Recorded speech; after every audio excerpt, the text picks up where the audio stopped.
परमेश्वर के वचन को पढ़ेंगे। मत्ती रचित सुसमाचार 4 अध्याय 12 वचन से 17 वचन तक। मत्ती रचित सुसमाचार 4 अध्याय 12 वचन से 17 वचन तक। जब उसने यह सुना कि यूहन्ना बंदी बना लिया गया है, तो वह गलील को चला गया और वह नासरत को छोड़कर कफरनहूम में, जो झील के किनारे जबूलून और नप्ताली के देश में है, जाकर रहने लगा, ताकि जो यशायाह भविष्यवक्ता के द्वारा कहा गया था वह पूरा हो। जबूलून और नप्ताली के देश, झील के मार्ग से यरदन के पार, अन्य जातियों का गलील। जो लोग अंधकार में बैठे थे उन्होंने बड़ी ज्योति देखी, और जो मृत्यु के देश और छाया में बैठे थे उन पर ज्योति चमकी।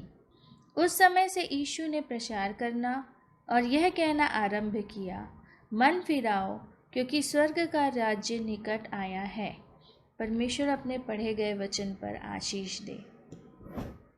परमेश्वर के वचन के लिए आशीष मांगेंगे, प्रार्थना करेंगे। आइए प्रार्थना में जाएं और पल्लवी प्रार्थना में सहायता करेंगे। आइए हम दुआ करें। Thank you Lord Jesus, hallelujah hallelujah. पवित्र पवित्र पवित्र पवित्र महान शक्तिमान अद्भुत सामर्थ्य जीवित पिता परमेश्वर, राजाओं के राजा प्रभु प्रभुता परमेश्वर, आदि अनंत अल्फा और ओमेगा, स्तुति वै प्रशंसा महिमा आदर के योग्य पिता परमेश्वर आप ही हैं प्रभु जी। बड़े दीनता और नम्रता के साथ आपके चरणों के निकट आते प्रभु जी। आपको हृदय धन्यवाद धन्यवाद प्रभु जी। फिर से आपने आज की शाम को आपने हमारे जीवन में दिया प्रभु जी, ताकि हम थोड़ी देर बैठ करके प्रभु जी आपके वचन को सुन सके प्रभु जी। हम वचन को सुनने और पढ़ने वाले नहीं, पर उस पर चलने वाले हो प्रभु जी। ये वचन प्रभु जी आज जो हमारे लिए खोला गया है प्यारे प्रभु जी, वो तेरी ओर से होने पाए पिता परमेश्वर। तेरी इच्छा हमारे जीवन में पूरी हो प्यारे प्रभु जी। प्यारे प्रभु जी पापा को तो अभिषेक कर प्यारे प्रभु जी, अपनी पवित्र आत्मा के द्वारा उनके मुंह को बोल प्यारे प्रभु जी, ताकि तेरी आवाज प्रभु जी उनके द्वारा से प्रभु जी होने पाए प्रभु जी, और हम सुनने पाए पिता परमेश्वर, और हमारे हृदय की पटिया पर प्रभु जी आज का वचन लिखने पाए प्यारे प्रभु जी, ताकि हम उस वचन के अनुसार चलने पाए। वो तो हमारी सहायता रखवाई कर प्यारे प्रभु जी।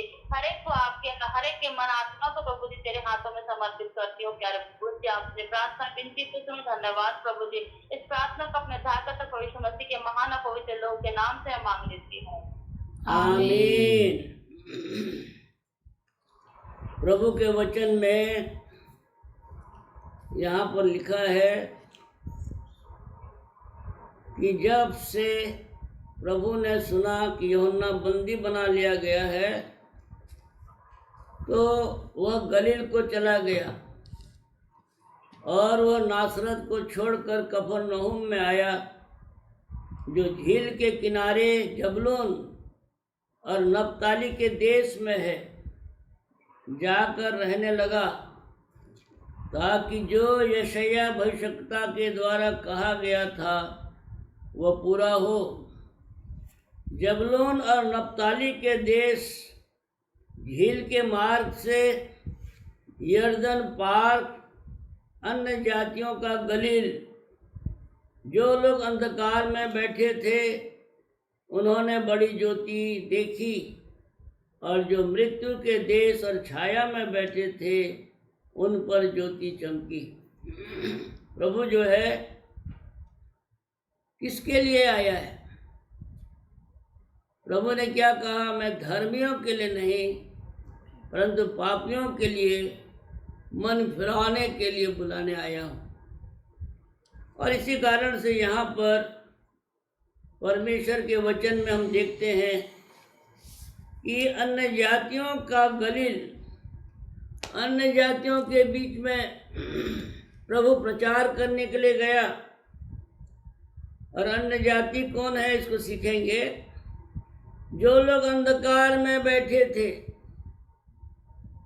जो मृत्यु की छाया में बैठे हुए थे, मृत्यु के देश और छाया में बैठे हुए थे, ये है अन्य जाति लोग। और उसका क्या अर्थ होता है? अंधकार में बैठे थे, मृत्यु की छाया में बैठे थे। इसके अर्थ को भी हमें समझना है। और ये जो है एक पापी व्यक्ति का वर्णन कर रहा है। प्रभु का वचन जो है रूपक के साथ बात करता है, और उसको हमें वचन को समझने की भी आवश्यकता है कि कौन है अन्य जाति, किसको कहता है प्रभु का वचन अन्य जाति। निकाल लीजिए इफिसियों की पत्री 4 अध्याय 17 वचन से 19 वचन तक पढ़ेंगे।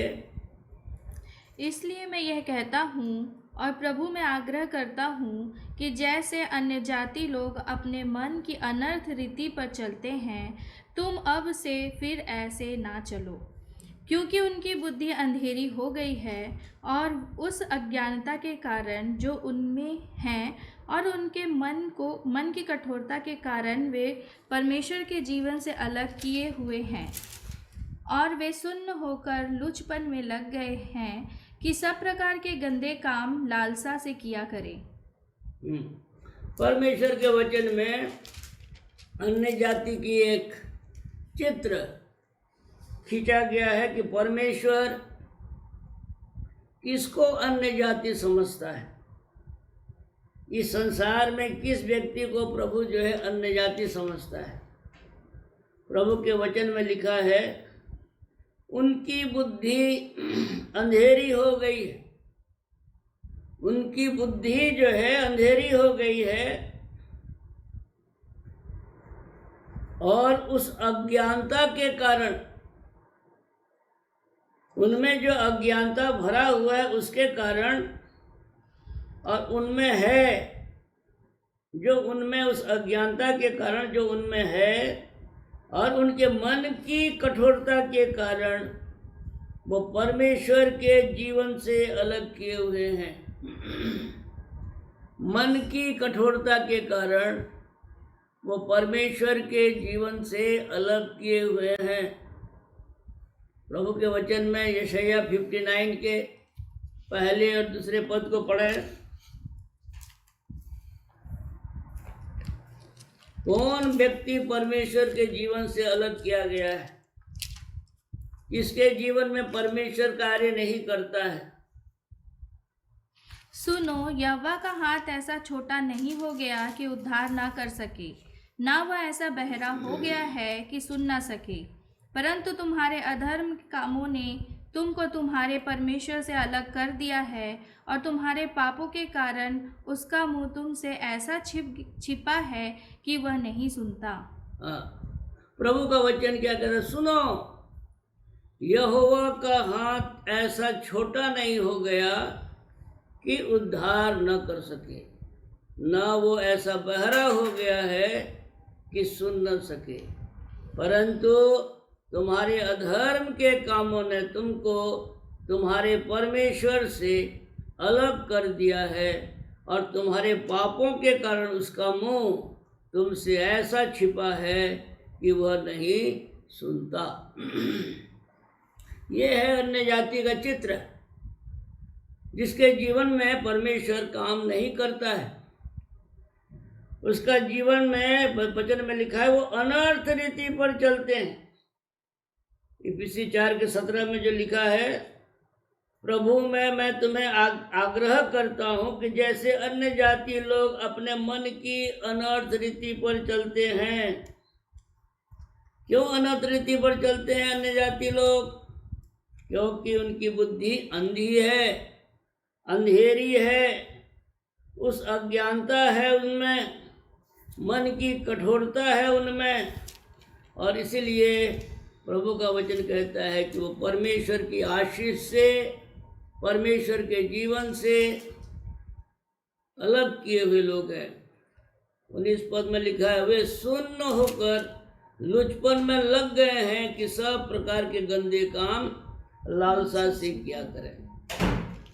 ये है अन्य जाति की परिभाषा, जिसको प्रभु ने हमको सिखाया है वचन के माध्यम से, कि हम किसी को भी नहीं कहेंगे कि ये अन्य जाति है।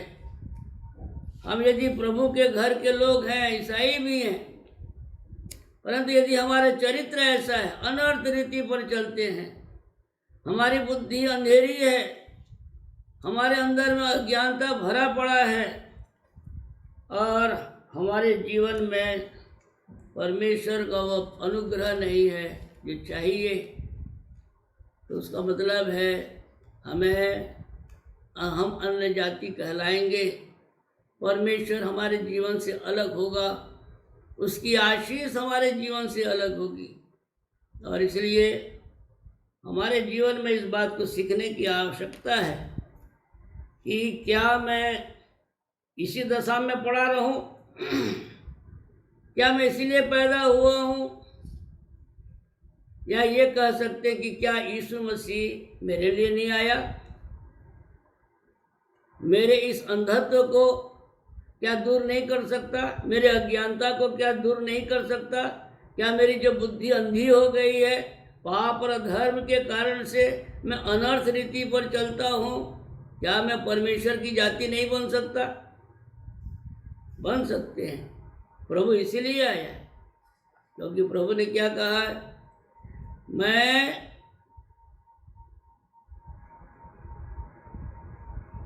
धर्मियों के लिए नहीं परंतु पापियों के लिए मन फिराने के लिए बुलाने आया हूँ। मैं धर्मियों के लिए नहीं परंतु पापियों को मन फिराने के लिए बुलाने आया हूँ। इसलिए प्रभु जो है एक ऐसी व्यक्ति को खोज रहा है जो अंधकार में बैठा हुआ है, जो मृत्यु की छाया में बैठा हुआ है, जिसको कोई सुझाई नहीं दे रहा है। कहाँ जाऊंगा, क्या करूंगा, कौन मुझे बचाएगा? हाँ मेरे प्रियो, हमारे लिए एक धन्य आशा यही है। परमेश्वर की योजना हमारे लिए है, क्योंकि परमेश्वर हमसे प्रेम करता है। परमेश्वर जो है हर एक मनुष्य से प्रेम करता है जो परमेश्वर को खोजता है, जो परमेश्वर को जानना चाहता है, पाना चाहता है, परमेश्वर के ज्ञान को पाना चाहता है, अपनी अज्ञानता को दूर करना चाहता है, अपनी बुद्धि में प्रकाशन देना चाहता है, ज्योति देना चाहता है। और इसलिए प्रभु के वचन में निकाल लीजिए यूहन्ना 8वां अध्याय, यूहन्ना 8वां अध्याय का 12 वचन को पढ़ें। यीशु ने फिर लोगों से कहा, जगत की ज्योति मैं हूँ, जो मेरे पीछे हो लेगा वह अंधकार में ना चलेगा परंतु जीवन की ज्योति पाएगा। जीवन की ज्योति। प्रभु यीशु मसीह संसार में स्वर्ग से क्यों आए? जीवन की ज्योति लेकर के आए। यहाँ पर वचन में लिखा है जगत की ज्योति मैं हूँ। जगत मतलब यहाँ पर मनुष्य के बारे में कहा जा रहा है। मनुष्यों की ज्योति मैं हूँ, जो मेरे पीछे हो लेगा, जो मुझ पर विश्वास करेगा, जो मुझे ग्रहण करेगा, जो मेरा चेला बनेगा, जो मेरे नाम पर विश्वास करके प्रभु यीशु मसीह के नाम से अपने पाप के लिए, गंदे जीवन के लिए धोने के लिए प्रभु यीशु मसीह के नाम से बपतिस्मा लेगा, वो जीवन की ज्योति पाएगा। उसके आत्मा का अंधकार, उसके मन का अंधकार सब दूर हो जाएगा और उसके मन में परमेश्वर की ज्योति और उसके बुद्धि में परमेश्वर की ज्योति आ जाएगी और उसका विवेक भी शुद्ध हो जाएगा। जो शून्य होकर के पड़ा हुआ विवेक है उसमें भी जीवन आ जाएगा, क्योंकि मनुष्य पाप के कारण से अंधत्व में जी रहा है, अंधकार में जी रहा है। वो किसी भी चीज को नहीं समझ पा रहा है कि मैं परमेश्वर को कैसे पाऊं। झूठ का सहारा ले रहा है, अपने मन में सोचता है हो सकता है मैं परमेश्वर को पा गया हूँ क्योंकि अंधा है, परंतु बाद में पता चलता है तुम गलत जगह को पकड़े हो, यहाँ परमेश्वर नहीं है। तो एक अंधा व्यक्ति संसार में परमेश्वर के जीवन से अलग है। इसलिए हमारे जीवन की आवश्यकता है प्रभु यीशु मसीह जो इस संसार में ज्योति बन करके, मनुष्य की ज्योति बन करके, मनुष्य के मन के अंधकार को दूर करने के लिए, अज्ञानता को दूर करने के लिए, उसके आत्मा में जो अंधकार छाया हुआ है, मृत्यु बैठा हुआ है, शैतान बैठा हुआ है, दुष्ट आत्मा की शक्ति जो उसके आत्मा में बैठी हुई है, उसको दूर करने के लिए प्रभु ने अपने जीवन को समर्पित किया। और इसीलिए वचन में क्या लिखा है, एक मनुष्य का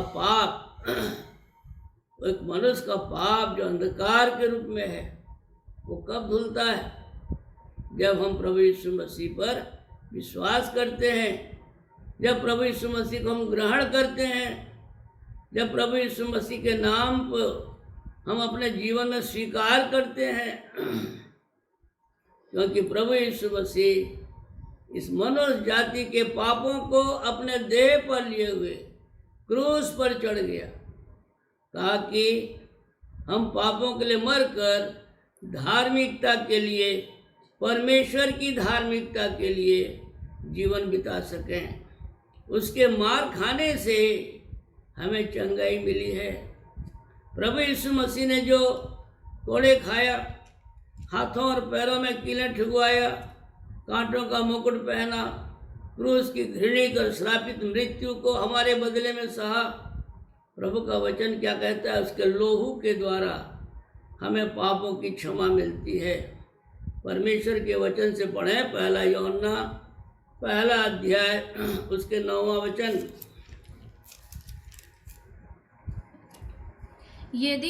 यदि हम अपने पापों को मान लें तो वह हमारे पापों को क्षमा करने और हमें सब अधर्म से शुद्ध करने में विश्वास योग्य और धर्मी है। यदि शर्त है यहाँ पर, यदि हम अपने पापों को मान लें। कौन ऐसा व्यक्ति है यदि उसको कहा जाए कि भाई तुम अंधकार में कब तक रहोगे, तो वो कहेगा मैं बिल्कुल रहना नहीं चाहता, मुझे ज्योति चाहिए, मेरे पास ज्योति नहीं है, मैं कहाँ से ज्योति लाऊंगा, कौन मुझे ज्योति देगा। और यदि उसको खुशखबरी दिया जाए कि यीशु मसीह तुम्हारे लिए ज्योति बन करके है, यीशु मसीह को ग्रहण कीजिए, आपके अंदर में ज्योति आ जाएगा। प्रभु ने कहा है मैं जगत की ज्योति हूँ, जो मुझ पर विश्वास करेगा, जो मुझे ग्रहण करेगा, जो मेरे पीछे आएगा, वो जीवन की ज्योति पाएगा। हाँ मेरे प्रियो, प्रभु के वचन में हमने पढ़ा, जो अपने पापों को मान लेता है और प्रभु यीशु मसीह के नाम पर विश्वास करके, प्रभु यीशु मसीह के लोहू पर विश्वास करता है, उसके क्रूस की मृत्यु पर विश्वास करता है, तो वचन कहता है उसके सब पापों को क्षमा करने में प्रभु का लोहू जो है विश्वास योग्य और धर्मी है। विश्वास योग्य और धर्मी है प्रभु का लोहू।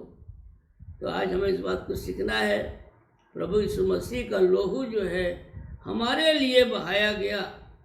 हम जो मृत्यु की दशा में थे, हम जो अंधकार में पड़े हुए हैं, हम जो नरक की भेड़ बकरियां बने हुए हैं, परमेश्वर के वचन में बहुत ही भयंकर रीति से लिखा हुआ है। यदि आप पढ़ेंगे परमेश्वर के वचन को तो निकाल लीजिए भजन संहिता 49, भजन संहिता 49 का 14 वचन को पढ़ें। वे अधोलोक की मानो भेड़ बकरियां ठहराए गए हैं, मृत्यु उनका गड़ेरिया ठहरी और भोर को सीधे लोग उन पर प्रभुता करेंगे और उनका सुंदर रूप अधोलोक का कौर हो जाएगा और उनका कोई आधार ना रहेगा। प्रभु के वचन में भजन संहिता 49 के 14 में लिखा है, वे अधोलोक मतलब नरक, यहाँ अधोलोक मतलब है नरक। सब जानते हैं स्वर्ग और नरक बोलकर के दो जगह है। परंतु जो अंधकार में है, जो पापी मनुष्य है, जिसके पापों का क्षमा नहीं हुआ है, उसके लिए रो नरक है, अनंत काल का नरक है। इसलिए वचन में लिखा है, वे अधलोक की नरक की भेड़ बकरियां ठहराए गए हैं।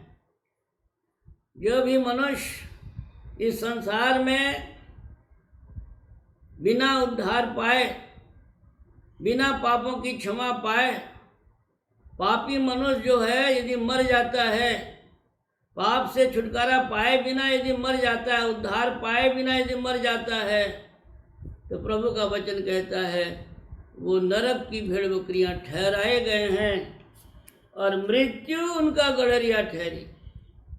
मृत्यु उनको खींच करके नरक में ले जाता है, कोई उसको बचा नहीं सकता। और भोर को सीधे लोग उन पर प्रभुता करेंगे और उनका सुंदर रूप अधलोक का और हो जाएगा और उनका कोई आधार न रहेगा। प्रभु के वचन में यहाँ पर यह भी लिखा है, निकाल लीजिए उसी में भजन संहिता 49 के 6वें 7वें और 8वें वचन को पढ़ें। जो अपनी संपत्ति पर भरोसा रखते और अपने धन की बहुतायत पर फूलते हैं, उनमें से कोई अपने भाई को किसी भांति छुड़ा नहीं सकता है और ना परमेश्वर को उसके बदले प्रायश्चित में कुछ दे सकता है, क्योंकि उनके प्राण की छुड़ौती भारी है, वह अंत तक कभी न चुका सकेंगे। वचन में साफ साफ लिखा है, जो अपनी संपत्ति पर भरोसा रखते हैं। संपत्ति हमारे प्राण को नहीं बचा सकता, संपत्ति हमारे प्राण का उद्धार भी नहीं कर सकता।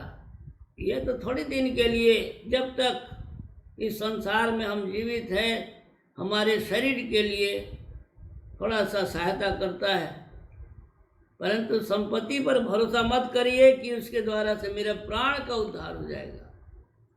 जो अपनी संपत्ति पर भरोसा रखते हैं और अपने धन की बहुतायत पर फूलते हैं, घमंड करते हैं, निश्चिंत रहते हैं, हमारा कुछ नहीं होगा, हम तो बहुत सुंदर खा रहे हैं, पी रहे हैं, जी रहे हैं। नहीं मेरे प्रियो, इस संसार का समय क्या है?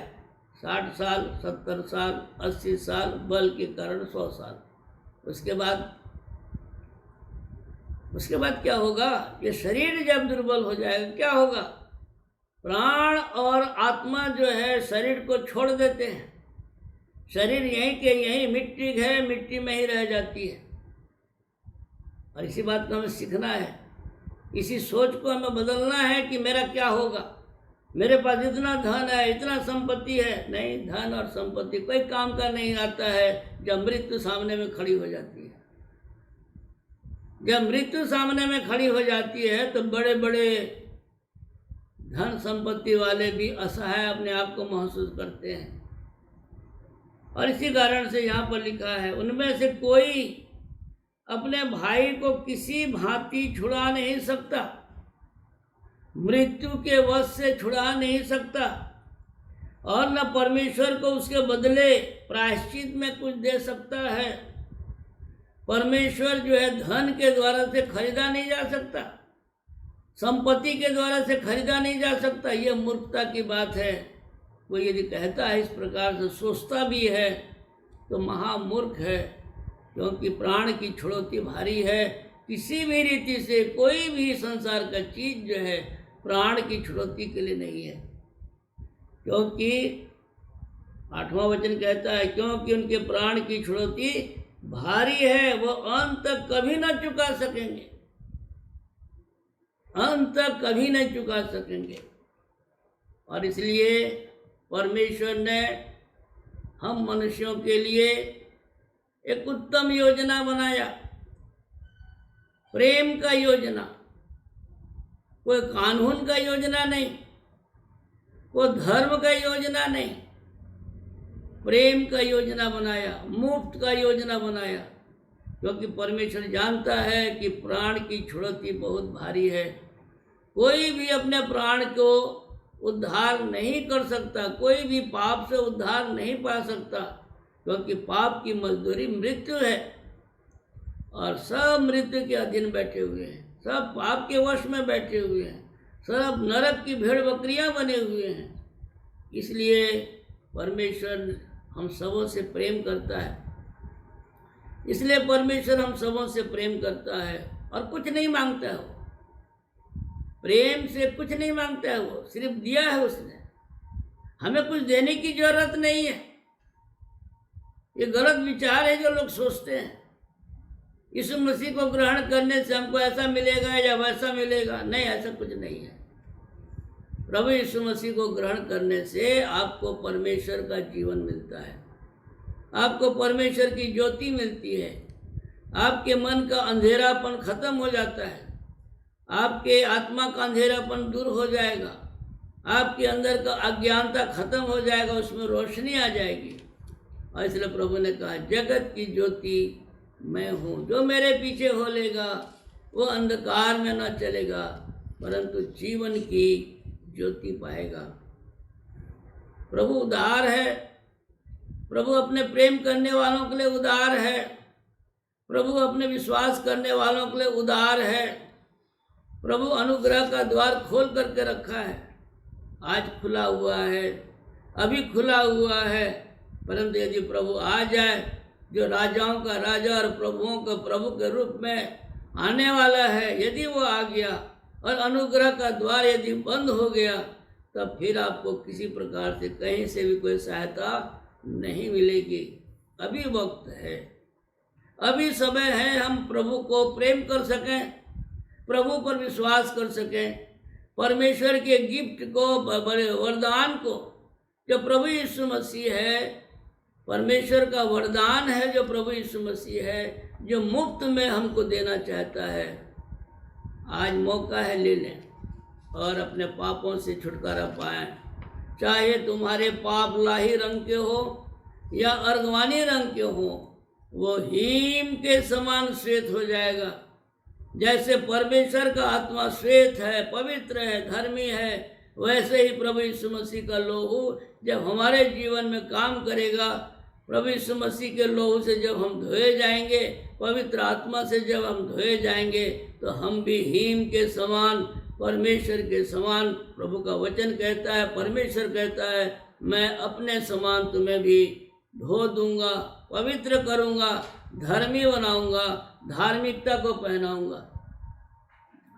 इसलिए प्रभु के वचन को पढ़िए। यूहन्ना 3 अध्याय 16 वचन को पढ़िए। क्योंकि परमेश्वर ने जगत से ऐसा प्रेम रखा कि उसने अपना इकलौता पुत्र दे दिया, ताकि जो कोई उस पर विश्वास करे वह नष्ट ना हो परंतु अनंत जीवन पाए। परमेश्वर ने मानव जाति से इतना अधिक प्रेम किया। यहाँ जगत का मतलब कीड़े मकोड़े नहीं है, जगत का मतलब शेर भालू चीता नहीं है। यहाँ जगत का मतलब है मानव जाति से है। परमेश्वर मानव जाति से इतना अधिक प्रेम किया, और जहाँ तक हो सके आप अपने नाम को रखिए, परमेश्वर ने मुझसे इतना अधिक प्रेम किया,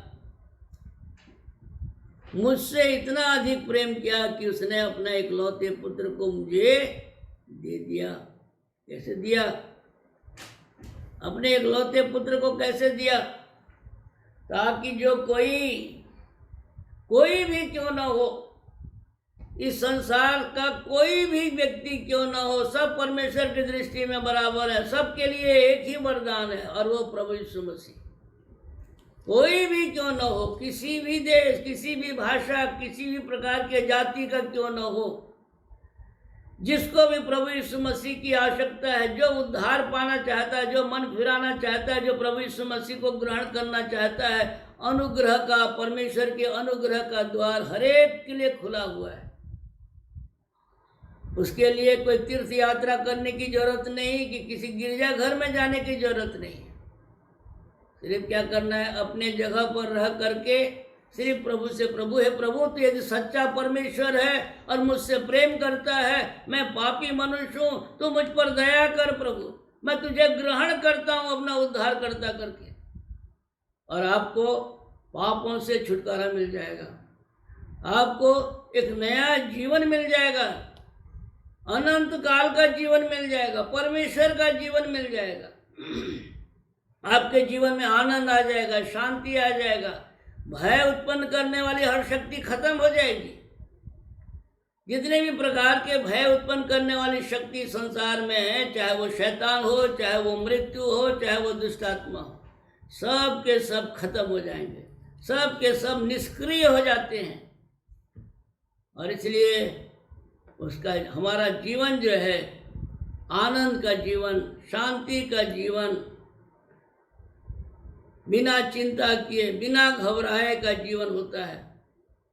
हमारा जीवन जो है अलौकिक हो जाता है, स्वर्गीय हो जाता है, अद्भुत जीवन मिलता है, शांति का जीवन मिल जाता है। और इसलिए परमेश्वर जो है हमारे मनुष्य जाति को प्रेम करता है, हर एक मनुष्य जाति को प्रेम करता है, चाहे वो छोटा हो, चाहे बड़ा हो, चाहे धनी हो, चाहे निर्धन हो, चाहे पढ़ा लिखा हो, चाहे अनपढ़ हो, चाहे वो किसी भी देश का, किसी भी भाषा का, किसी भी जाति का। परमेश्वर की दृष्टि में कोई मतलब का नहीं है ये सब। परमेश्वर सबको एक समान दृष्टि से देखता है, इसलिए एक बेटा को, एक लौते बेटे को सबके लिए बलिदान कर दिया है। इस संसार के ईश्वर ने, शैतान ने मनुष्य की आंखों को अंधी कर दी है ताकि हम प्रभु यीशु मसीह को न जान सकें। इसलिए आज वचन के माध्यम से हम अपनी आंखों को खोलें, इस प्रचार के माध्यम से परमेश्वर के प्रेम को समझें कि परमेश्वर मुझसे प्रेम किया और मेरे लिए अपने इकलौते बेटे को क्रूस पर बलिदान किया। मेरे बदले में मेरे पापों को यीशु मसीह ने अपने ऊपर उठा करके मेरे लिए क्रूस पर मृत्यु को सहा है। और इस वचन को हमें समझना है, इस अनुग्रह को समझना है, इस प्रेम को समझना है।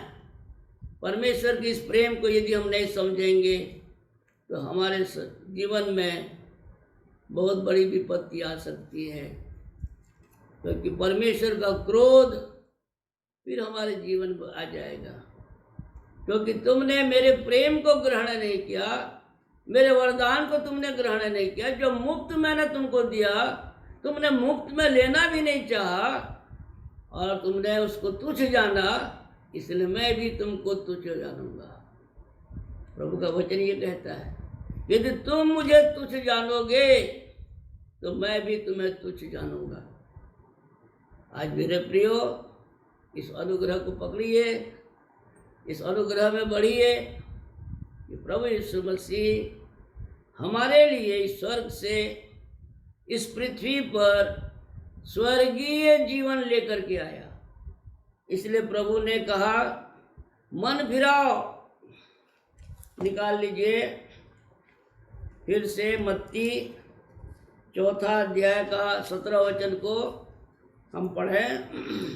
उस समय से यीशु ने प्रचार करना और यह कहना आरंभ किया, मन फिराओ क्योंकि स्वर्ग का राज्य निकट आया है। स्वर्ग को प्रभु ने निकट लाया है, इस पृथ्वी पर लेकर के आया है हमारे लिए। स्वर्ग को हम सिर्फ स्वर्ग की कल्पना करते हैं, परंतु स्वर्ग साक्षात यहाँ पर आ गया है। प्रभु कह रहा है, एक ही काम करो, मन फिराओ, अंदर में प्रवेश करा दूंगा। स्वर्ग का राज निकट आ गया, तुमको सिर्फ कुछ नहीं करना है, मन फिराना है। और अपने मन को बदल डालो, जहां भी तुम्हारा मन उलझा हुआ है उससे अलग हट जाओ। परमेश्वर के पुत्र पर मन लगाओ, परमेश्वर के पुत्र को ग्रहण करो, परमेश्वर की योजना में सम्मिलित हो जाओ। ये है मन फिराना। कोई जाति, कोई धर्म, कोई समाज में मिलाने वाली बात नहीं है। प्रभु कोई धर्म देने के लिए नहीं आया। प्रभु ने कहा, मैं इसलिए आया कि लोग जीवन पाएं और बहुतायत से पाएं। प्रभु धर्म देने नहीं आया। वो गलत बोलते हैं यदि कोई कहता है कि यीशु मसीह धर्म दिया है, नहीं दिया है, वो अज्ञानता की बात नहीं। प्रभु यीशु मसीह जीवन देने के लिए आया। और किसका जीवन? परमेश्वर का जीवन। परमेश्वर का जीवन। लोग कल्पना भर कर सकते हैं कि परमेश्वर कैसा होगा, परंतु साक्षात परमेश्वर अपने जीवन को पुत्र के द्वारा हमारे अंदर में डालता है। इसलिए जब पुत्र हमारे अंदर में विश्वास के द्वारा आता है तो हमारे अंदर में परमेश्वर का जीवन आता है और हम उसी दिन स्वर्गीय बन जाते हैं। स्वर्ग का राज निकट आ गया है। इसलिए क्या करना है? सिर्फ अपने मन को जहाँ भी उलझा कर रखे हैं, जिस जगह भी उलझा करके रखे हैं, जिसके कारण से हम अज्ञान है, इसके कारण से मृत्यु के वश में पड़े हुए हैं, शैतान के वश में पड़े हुए हैं, प्रभु चाहता है कि हम मन फिरा लें। वहाँ से मन फिराएं, अपने मन को प्रभु में लगाएं। बस अपने मन को प्रभु में लगाए। प्रभु आज मैं तेरे अपने मन को जो उलझा हुआ था, अंधकार में था, मैं वहाँ से अपने मन को हटाता हूँ और तेरे चरणों तले अपने मन को सौंपता हूँ। तुम मेरे मन का राजा बन जा। ग्रहण कीजिए, प्रभु यीशु मसीह पर विश्वास कीजिए, स्वर्गीय जीवन मिलेगा। प्रभु आज इस वचन के द्वारा हम सबों को अनुग्रहित और आशीषित करें। आइए प्रार्थना करें। पवित्र प्रेमी परमेश्वर पिता, स्वर्ग और पृथ्वी के प्रभु और स्वामी, तेरा हृदय से धन्यवाद देते हैं तेरे महान और पवित्र प्रेम के लिए, तेरे उदार प्रेम के लिए। तू मनुष्य जाति से प्रभु इतना अधिक प्रेम किया कि उनको बचाने के लिए, उनका उद्धार के लिए, उनके अंदर में जो मृत्यु बैठा हुआ है, शैतान बैठा हुआ है, पाप बैठा हुआ है, उसे दूर करने के लिए प्रभु तूने अपने इकलौते पुत्र उद्धारकर्ता प्रभु यीशु मसीह को इस संसार में स्वर्गीय योजना के तहत भेजा, ताकि एक पाप का बिका हुआ मनुष्य, मुर्दा मनुष्य, पाप और अधर्म के कारण से मरा हुआ मनुष्य यीशु मसीह के द्वारा से जिलाया जाए और उसको स्वर्गीय जीवन मिल सके, पवित्र आत्मा का जीवन मिल सके, परमेश्वर का जीवन मिल सके। हे प्रभु, जितनों ने भी इस वचन को सुना है, हर एक के मन को खोल और साथ ही साथ प्रभु हर एक उन आत्माओं तक भी इस वचन को पहुंचा जो अभी तक मृत्यु की छाया में बैठे हुए हैं, अंधकार के जीवन में जी रहे हैं। हर एक के जीवन को प्रभु रोशनी देने के कार्य कर, ताकि वो उस नरक की आग से बचाए जा सकें, शाश्वत नरक से बचाए जा सकें और उनकी आत्मा और प्राण का उद्धार हो सके। सारी बातों में महिमा और आदर आपको देते हुए इस विनती को हम अपने उद्धारकर्ता, अनंत जीवन के स्वामी, मृत्युंजयी, पवित्र और धर्मी प्रभु यीशु मसीह के नाम से मांगते हैं, आमीन। प्रभु की प्रार्थना एक साथ बोलेंगे। हे हमारे पिता, तू जो स्वर्ग में है, तेरा नाम पवित्र माना जाए, तेरा राज्य आए, तेरी इच्छा जैसे स्वर्ग में पूरी होती है वैसे इस पृथ्वी पर भी पूरी हो। हमारे दिन भर की रोटी आज हमें दे, और जैसे हमने अपने अपराधियों को क्षमा किया है वैसे ही हमारे पाप धर्म को क्षमा कर, हमें परीक्षा में न डाल बल्कि बुराई से बचा, क्योंकि राज्य, पराक्रम और महिमा सदा तेरी ही है, आमीन। आशीष ग्रहण करें। यहोवा तुम्हें आशीष दे और तुम्हारी रक्षा करे। यहोवा अपने मुख का प्रकाश तुम पर चमकाए और तुम पर अनुग्रह करे। यहोवा अपना मुख तुम्हारे ओर करे और तुम्हें शांति दे। अब हमारे पवित्र परमेश्वर पिता का अपार प्रेम, हमारे उद्धारकर्ता, पवित्र और धर्मी प्रभु यीशु मसीह का अनुग्रह, पवित्र आत्मा की शांति, सहभागिता और आनंद, जितने भी इस पवित्र वचन को इस संगति में जुड़े हुए हैं, हर एक के जीवन को प्रभु अपने अनुग्रह की आशीष से भरपूर करे, आमीन। सबों को जय मसीह की।